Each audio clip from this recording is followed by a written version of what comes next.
Wait, hold on, we're flipped around. Hello everybody, it's me. Hi. I'm guest cameraman, so that's why we're messed up. There we go. Now you're good. Hooray! Good morning. Welcome to 41 CM 204. Headwaters of the Comal. I'm Mindy Bonine. I'm Noelle Steinley. Who's going to be my guest assistant today. Welcome for this morning's little podcast, this Thursday morning. We're here in Block A, and our normal routine is that we kind of do a brief update of what's been happening with our blocks, and then we've got a sort of a special topic that we want to discuss. This topic today is going to be measuring and how we measure things, and then we'll answer your questions at the end, but feel free, please like, subscribe, and ask questions during this live podcast so we can answer them. And also, if you've missed the live broadcast and you've got a question, please enter it in the comments below and we'll be happy to answer. So let's get started. We are here in Block A.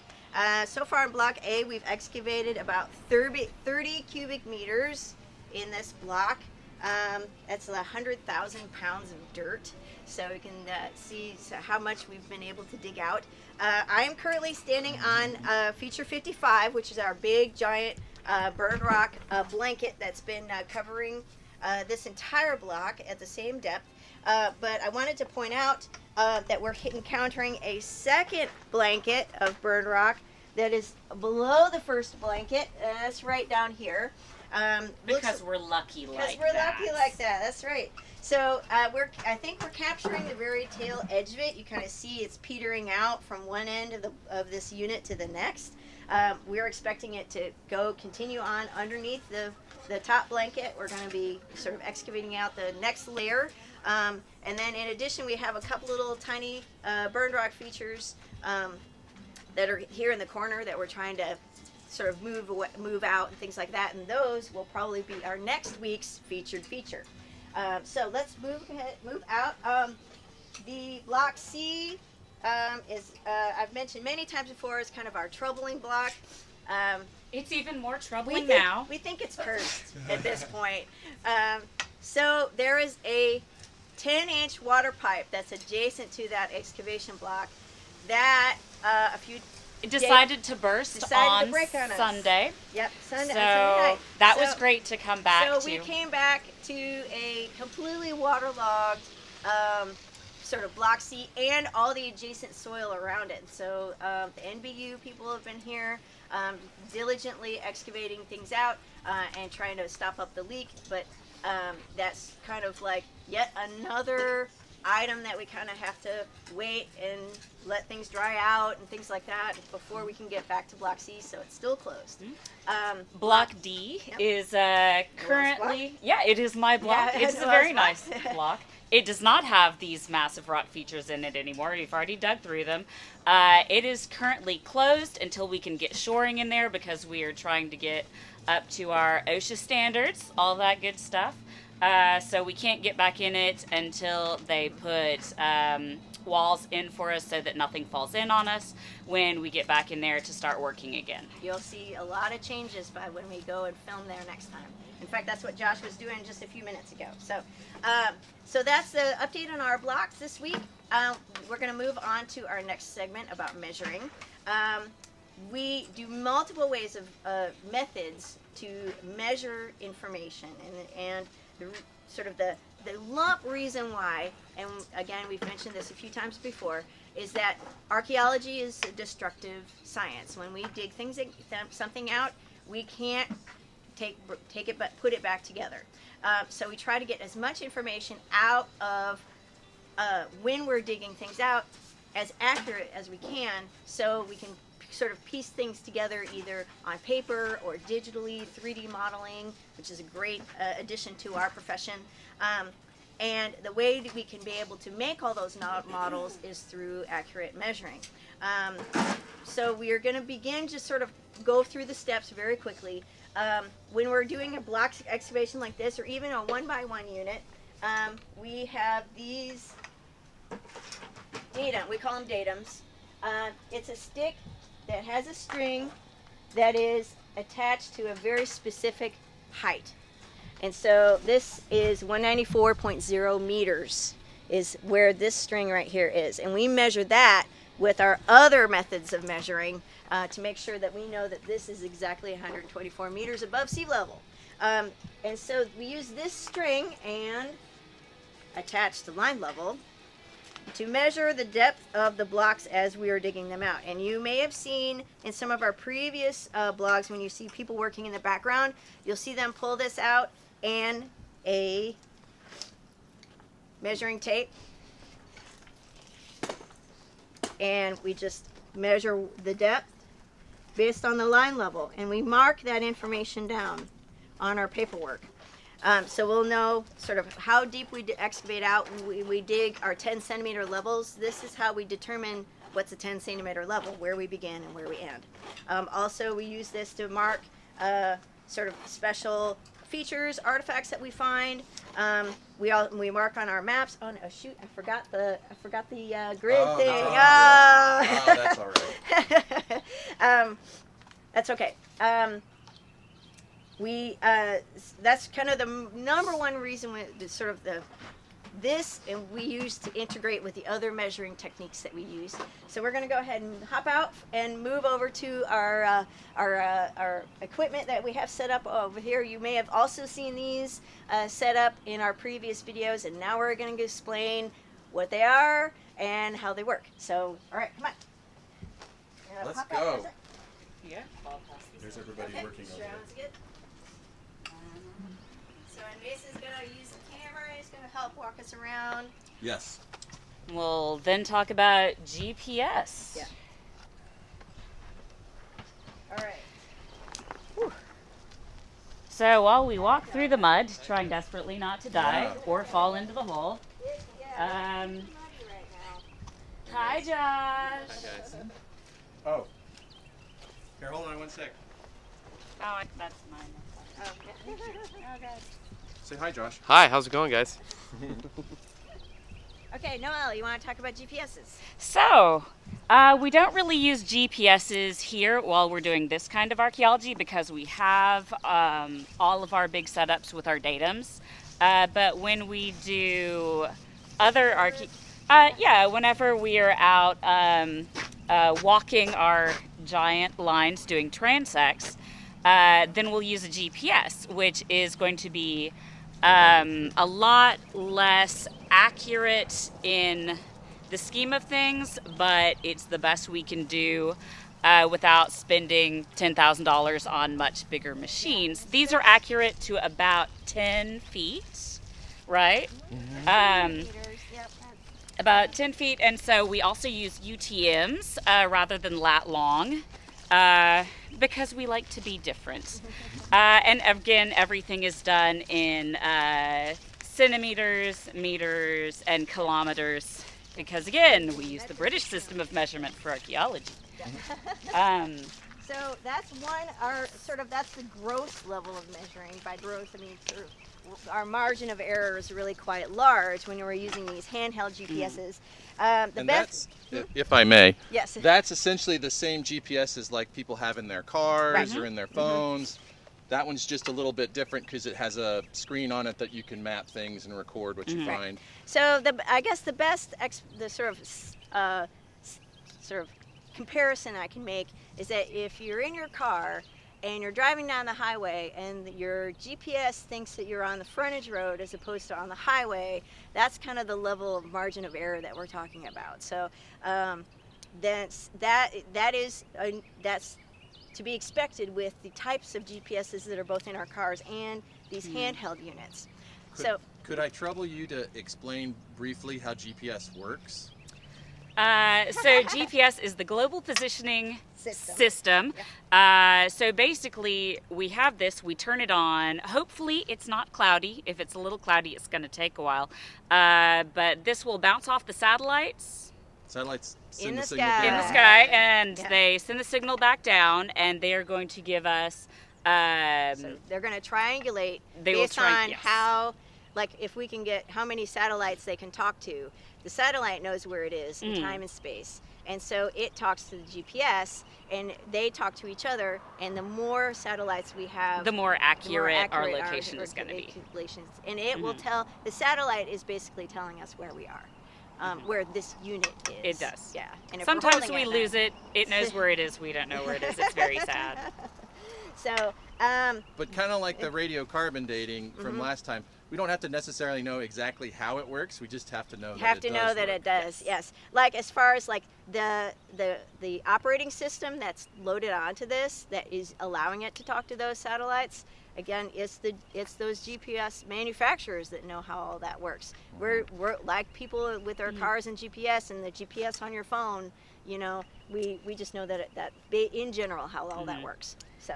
And my God, it's great because back in the day, we used to have to sight off of our handy dandy compasses. Yep. Somebody would give us a bearing, we would look through it, find our location, and then just kinda have try to walk along it as best we have to could. walk. All right, now I'm going to hand this to you. We're going to talk about our next. There's two more sort of measurement systems that we use generally. This one I'm talking about next is, ironically enough, the newest type of measurement system that we use. And this is an RTK. This is called real-time kinematics. And this is basically GPS plus. What it is these are both GPS units, this one and that one. And the only difference between these and the handheld unit is that this one is a stationary one, and we can tell it exactly where it is. So that margin of error that we were talking about, 10 feet margin of error or 3 meter margin of error, Is non-existent. is basically, it gets significantly reduced because not only does this talk to the satellites and this talk to the satellites, these two talk to each other. This one knows exactly where it is. It knows the difference between where it is and where the satellite says it is. And so the satellite says, oh, you're over here. But this knows it's right here. So this talks to this, and it knows the difference between these 2 points, and it can calculate the distance between where the GPS says this is and where it really is. So it's an extra level of calculation. Again, it's one of those sorts of things that we know in principle how it all works, but we have never gotten into the code to figure out exactly how it does. But that's how it creates a much greater level of accuracy than our handheld ones. And this is the brand new, this is basically kind of new technology for us. We haven't really had a chance to use this until just recent years. So between up till now, we've been using this is over here. This is called a total data station, and it operates not with satellites at all. So this is kind of old school. This is basically how I describe it is that it's an electronic transit. So if you ever look, surveyors back in the 19th century, you use a transit to be able to figure out where they were on the property lines and be able to designate sort of property boundaries, where streams and rivers were, be able to make maps using that information. They used a transit, which is just an optical way of measuring things. This is just a digital version of that. So what we've got, and what Noelle's been carrying around, is it comes in 2 parts. There's this part here, and then there's this part here. This part is the base station. This is basically the base station, and we set this up at the same spot every day. This does not talk to satellites at all. So you're using the sewer. Yeah, we're using the very center of the manhole. sewer lid. Yeah, as we know exactly where this is. I set this up manually. This is kind of like the old. This is like 1980, like 1990 technology. Yeah. We still use it. Because it's still good technology, but it is 1990 technology, and the screens are very much 1990s era technology. So I manually set this up every day, and then what this does, it knows where it is. After you tell it. After I tell it where it is, yep, it knows where it is. And so to measure something somewhere else on the site, I point this at that, which is a prism that's at the top of this pole. There it is. Yep. You might even be able to see the camera. Probably.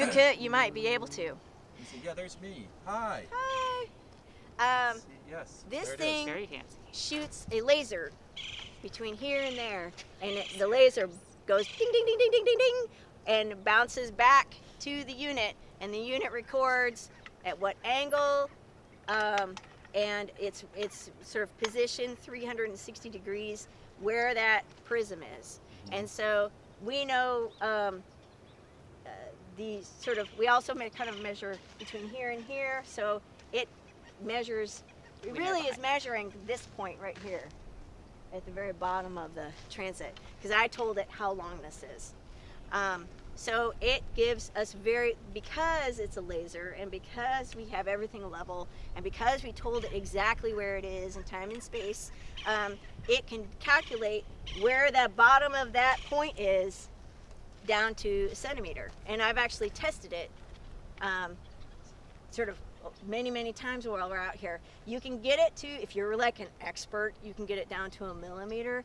My level of accuracy has been about a centimeter, and I still think that's pretty good over the span of, I mean, we're talking pretty long distances. So, so it measures exactly where that point is, and we use this to we measured our blocks with it. We measure anytime we're finding a diagnostic tool, we'll grab this thing out and we'll plot exactly where it is. All that information gets stored on this unit, and then we collect all that information and then we'll map it along with our 3D maps. And that's kind of, this is our standard. We're kind of moving to the RTK system. In our excavations, we're currently using both of these systems with this excavation. So sort of briefly, like why we go through all this trouble? Again, destructive science, we can't bring it back. And so we are trying to resurrect it in maps. Because if we find a great point, we're like, oh, I wonder where that come from, and we can go to our handy dandy computer and be like, oh, it was at exactly right this here spot. at this very spot. So we can map it in relationship to everything else that we're finding and see where the connections are. And where the discrepancies are. And so it's the connections we're looking for. We're looking where things relate to each other. So like the Clovis point embedded inside, was it mammoth? Bison. Bison? Not like, here. Not here, yeah. Oh, I wish. Yeah. Oh, that would have been a lot of fun. The very first Clovis point that was found. So that's a direct connection. But we can use proximity as well to be able to make connections between the things that we're finding. So this is basically how we be able to figure out how things are related to each other, how they're different from each other. Like those two levels of burned rock midden that we found in Block A, we're thinking those were, those are different time periods that we're talking about.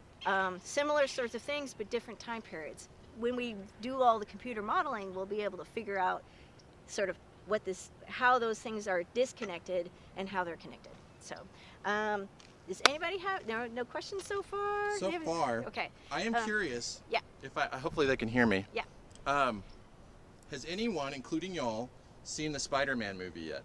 Because I was considering going to see it this weekend. We have not, but we did see a very big spider this morning. Does that count? Hey! We did, actually. We did. We had a black widow spider hanging out on our stuff today. So, I mean, she was definitely not a superhero, but she was pretty cool anyway. Oh, wow. That's what I got. Yeah. Anybody who's watching, have y'all seen it? I'm just curious if anybody has. I liked it. I saw it with my kids. It was awesome. Okay, good. So, yep. Well, we'll see. Somebody should chime in So, eventually. come But, on. well, okay. All right. So there were some questions that were on the prep sheet. Oh, But yes. Let me. Let's see. oh, All right. the Headwaters says no, they haven't seen it. They haven't. They haven't seen it. Okay. Have you ever dug up any dinosaurs? I have not. No, I've never dug Wow. up dinosaurs, but I did get to help at the Natural History Museum in Houston while they were actually dremeling some of the dinosaur bones out of like the giant concretion stuff that they do. That was pretty cool. Yeah. And then what's planned for the week ahead. We basically we things get. We're in a kerfuffle right now, actually, because our block C, which is right there, around. swing around, and you can see the backhoe next to it. That's kind of we're afraid to pull up the tarp, to be perfectly honest. To find out what definitely a little sad. what- Hopefully we will get back into block D next week once the shoring's up. Right now we have to use a ladder to get into and out of it because we are well over my head inside it, and we have to come up with yet another new way to lift the buckets out. Yeah. So that will be fun. We got a tentative pulley system in place to see if we can yank him up, but think Indiana Jones, and when he goes to the big excavations and there are people there carrying dirt buckets over their heads and things like that. Yes. He dresses up in a disguise to try to get himself into the Nazi camp. That's kind of where we're. We can all stand over the block and say we are much more comfortable up here. Up Yes. here. That's Yes. right. Exactly. We did have one question. They said, what was the most exciting thing that you found so far out here? Out here. Gosh, that's a tough one. I don't know. I really like some of those drills that we found. Those The are drills really neat. Unusual. We found some corner tang knives as well, and that's also very unusual. For me, though, I think these stacked burned rock hearths that we're finding, where there's like one that's stacked right on top of another one, on top of another one. Kind of one of the things we try to talk about is cultural practices. We use all these data and stuff like that to really try to get at, what people are doing out here and maybe why. People are clearly using the exact same spot over and over and over again, and so that's a really good question. Why are they using the same spot? And we might be able to sort of pose some tentative answers to those kinds of questions. So that's what I'm excited about. Is like the more of these that we find, the more chances we have to study and to be able to answer those kinds of questions. So, all right, I think we're going to sign off. Stay tuned next week. We'll have yet another great in-depth archaeological tool that we're going to discuss, and then maybe we'll get a chance to move on and do some filming in one of the other blocks. Cross our fingers. Yeah. And Get to come see the bottom of our to hole see over in D. go see the bottom of the hole in Block D. So until then, good afternoon. Yay.